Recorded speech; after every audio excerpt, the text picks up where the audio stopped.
Let's talk about everyday emitters of light: incandescent bulbs, halogen lamps, fluorescent lamps, compact fluorescent lamps, and light-emitting diodes.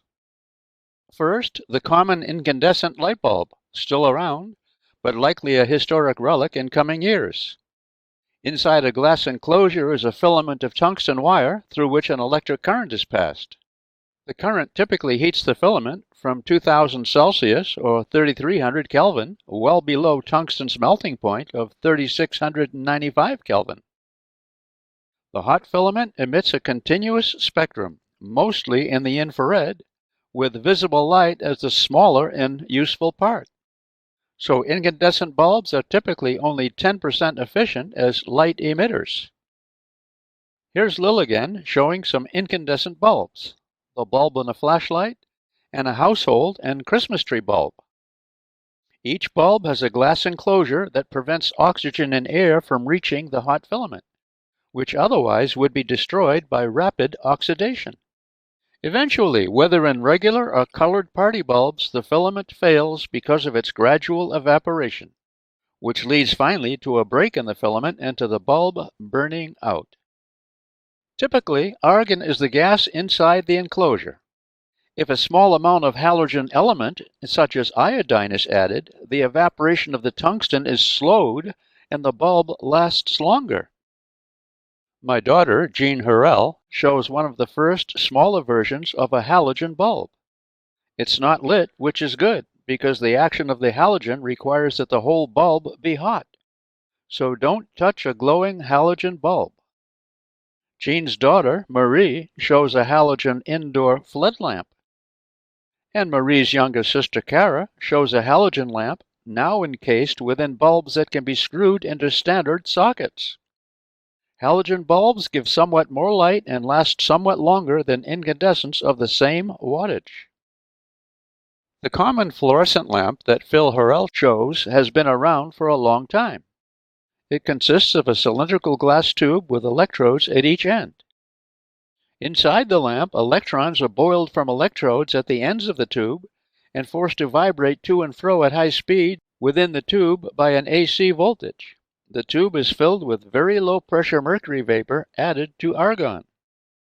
Mercury atoms are excited by the impact of the high-speed electrons, emitting much of the light in the ultraviolet region. This is the primary excitation process. The secondary process occurs when the ultraviolet light strikes phosphors, a powdery material on the inner surface of the tube.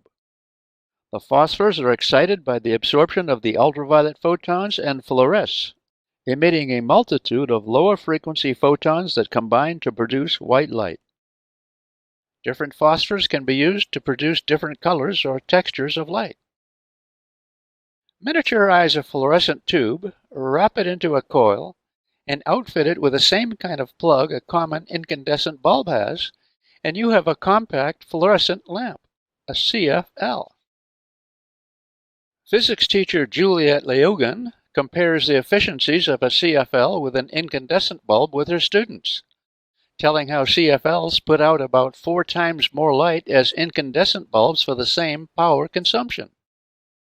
CFLs fit into conventional lamp sockets and have lifetimes more than 10 times that of incandescent bulbs. A downside to the CFL, as with fluorescent lamps, is its mercury content, which poses environmental disposal problems. A more attractive long-term alternative for lighting is the LED. The first light-emitting diodes, called LEDs, to be noticed by the public were those little red lights that tell you whether your stereo or other electronic device is on. These little LEDs have come a long way with flat-screen televisions, or even billboards. Physics teacher Evan Jones points to an extensive use of LEDs in a billboard near his college. The LEDs are arranged in sets of the primary colors, red, green, and blue, and all the colors of the rainbow are activated by turning on various combinations of LEDs. Quite amazing. These weren't around when I was painting billboards in my youth. Here's Evan again, contrasting the common small LED with the larger LED bulb. LEDs have grown in size and now compete with CFLs and incandescent lamps. LEDs are more efficient and last longer. And here's Juliet again, this time including an LED bulb in her student discussion. She emphasizes that whether incandescent bulbs or the variety of fluorescent lamps, it is electrons that do the emitting. Hooray for electrons! Here's LED overhead lighting, and more indoor lighting, and LED outdoor lighting. To learn the details of LED emission, read your conceptual physics textbook. It's all there. Again, these screencasts are to stimulate you to further study. Are you yum with that? I hope so. Here's LED lighting of an arena. Yum. One of the beauties of physics is symmetry. We've learned, for example, that changing an electric field induces a magnetic field, and the reverse, changing a magnetic field, induces an electric field, and the two combined to produce light. So here we have LEDs that convert electricity to light.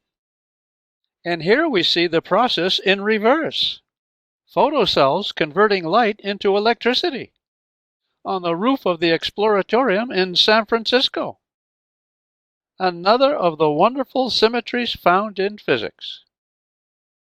Time for a concluding question. First, the lamps we've discussed all need an energy source. Today, most of our energy comes from burning fossil fuels. Years from now, when you're discussing the fact that the primary energy source of the human race back in the early part of the 21st century was burning fossil fuels, will you be proud of that or a bit embarrassed?